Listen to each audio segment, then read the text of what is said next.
Por muitas décadas, os acadêmicos rejeitavam o relato bíblico como histórico e o aceitavam somente como um livro teológico e cultural. Para eles não tinha qualquer valor para contar a história do planeta e também em como as antigas civilizações se desenvolveram. Mas nos últimos anos, porém, diversas descobertas arqueológicas estão mostrando que o relato existente nas escrituras sagradas pode e deve ser utilizado como um apoio na pesquisa histórica e arqueológica. Quer uma prova disso? No vídeo de hoje, veremos 5 maiores descobertas bíblicas de todos os tempos. As descobertas que você vai ver aqui estão servindo para mostrar uma nova face dos textos sagrados e a presença incontestável dos relatos históricos contidos na Bíblia na história da Terra. Mas antes de assistir a este vídeo, te inscreve aqui no canal, clica no sininho de notificações, já deixa aqui o seu like e nos siga também no canal oficial do Mundo Desconhecido no Instagram. A cidade de Davi. Nas inscrições cristãs, Jerusalém é mencionada com mais frequência do que qualquer outro lugar. Afinal, sendo a capital da monarquia judaica durante a Idade do Ferro e o exato local onde eram realizados os cultos mais importantes daquele povo.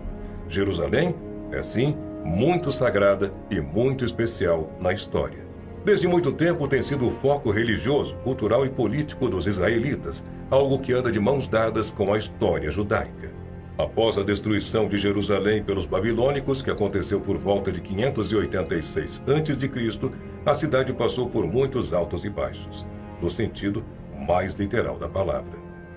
Durante os períodos persa, helenístico e romano inicial, porém, um templo judaico voltou a existir mais uma vez em Jerusalém. Assim, a cidade retomou ao posto de centro político e religioso dos judeus, até a sua destruição outra vez pelos romanos em 70 d.C. Mesmo assim, o cristianismo primitivo e posteriormente o Islã continuaram a ver Jerusalém como uma cidade sagrada, onde aconteceram os principais eventos religiosos. E foi daí que surgiram novas descobertas. Arqueólogos de uma universidade israelense, por exemplo, acreditam que podem ter encontrado ruínas de uma cidade bíblica que pertenceu aos domínios do rei Davi. A descoberta é fruto de 10 anos de escavações no sítio arqueológico de Tel Eton, que fica entre Jerusalém e Gaza. Neste local, os pesquisadores da Universidade Bar-Ilan escavaram uma casa de 4 ambientes que data aproximadamente do século V a.C. Os pesquisadores acreditam que essa construção pode indicar que aqui era a cidade de Ziklag. De acordo com a tradição judaico-cristã, o rei Davi imperou em Ziklag antes de ser coroado em Hebrom, após o falecimento de Saul, o primeiro rei do antigo reino de Israel. A localização de Ziklag, no entanto, é alvo de controvérsias. Ninguém consegue afirmar onde ela existiu exatamente. Existem relatos que apontam para 12 localidades diferentes. Por isso, esse novo estudo tem sido contestado por muitos arqueólogos. Referências a esse lugar em textos bíblicos são consistentemente voltadas mais ao sul, em Negev, ou no sul da fronteira com a Judéia, disse Aren Mayer, da Universidade Bar-Ilan, em Israel, durante uma entrevista. Por ser algo ainda tão misterioso, essa descoberta da possível cidade de Davi se tornou muito importante. Inscrição de Tel Dan. Em 1993, escavadores em Tel Dan, Israel, descobriram uma inscrição com as letras B, Y, T, D, W, D.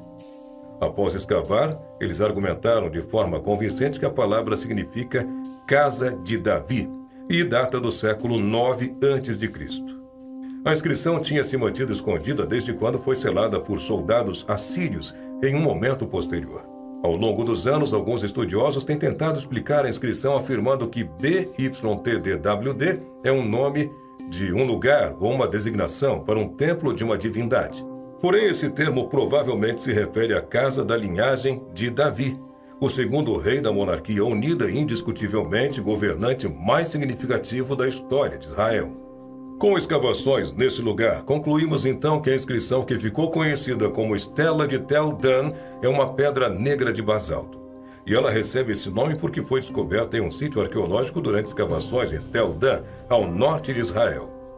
A inscrição de Tel Dan, fragmentada, lida e traduzida pela primeira vez nas mãos do renomado epígrafe Joseph Nav, provou que o rei Davi era realmente uma figura histórica, genuína, e não simplesmente uma criação literária de escritores e editores bíblicos que vieram depois.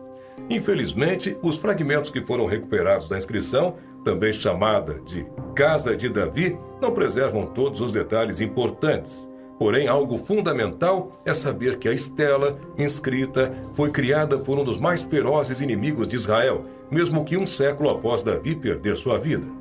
Esse, inclusive, ainda reconheceu Davi como o fundador do reino de Judá. Pedra Moabita.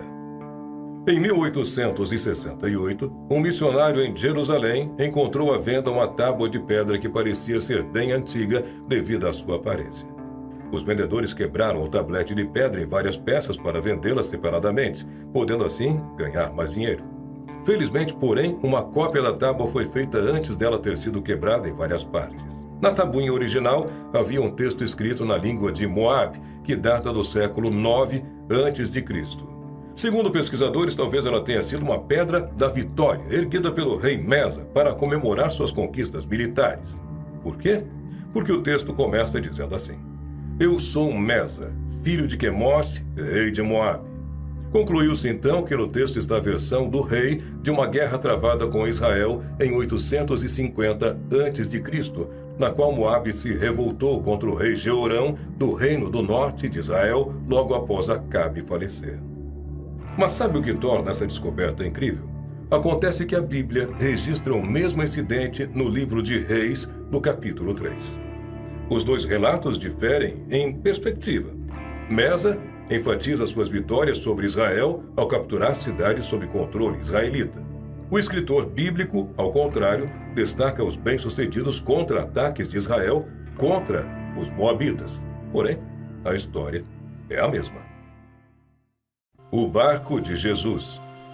Os barcos de pesca aparecem com frequência nos 4 evangelhos escritos na Bíblia, aqueles que contam em detalhes a vida de Jesus.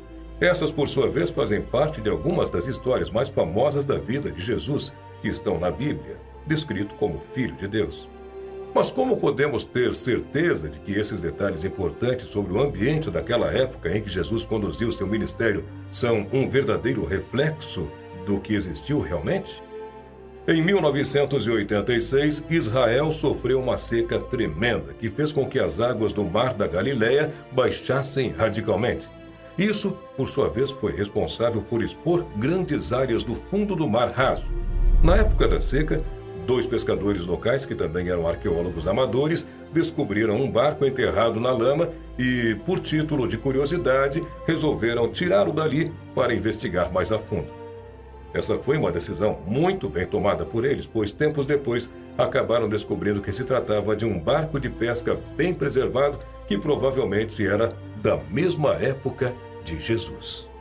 O projeto da embarcação encontrada, que media mais de 8 metros de comprimento, era típico dos barcos de pesca usados durante os primeiros séculos no Mediterrâneo Oriental. O barco foi encontrado próximo ao vilarejo de Migdal, que nesse momento da história se chamava Magdala, onde estava a residência de Maria Madalena. Especialistas foram contatados e o professor Shelley Washman e outros arqueólogos correram contra o tempo para recuperar o barco da lama antes que as águas subissem outra vez.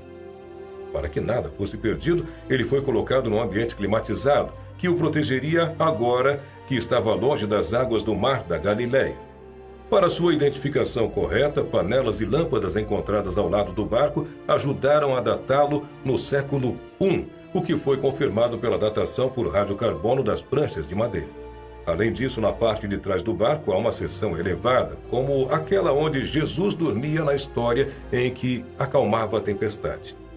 O barco podia acomodar 15 pessoas, então certamente haveria lugar para Jesus e seus 12 discípulos, no barco também narrado na história. Isso levou os arqueólogos a concluir que esse tratava-se de um barco que foi usado pelo próprio Jesus. Dilúvio universal. E para encerrar a nossa lista, vale citar uma das mais legais e descritivas descobertas bíblicas de todas, O arqueólogo britânico Leonard Woolley descobriu durante uma escavação na antiga cidade de Ur, atual Iraque, sedimentos que indicam uma inundação devastadora que aconteceu entre os anos 4000 a.C. e 3500 a.C. Esse período coincide exatamente com o dilúvio universal relatado pelo Antigo Testamento na Bíblia. Embora não esteja comprovado que tenha sido de fato um dilúvio universal, sabe-se que ele se deu na região referida na passagem bíblica.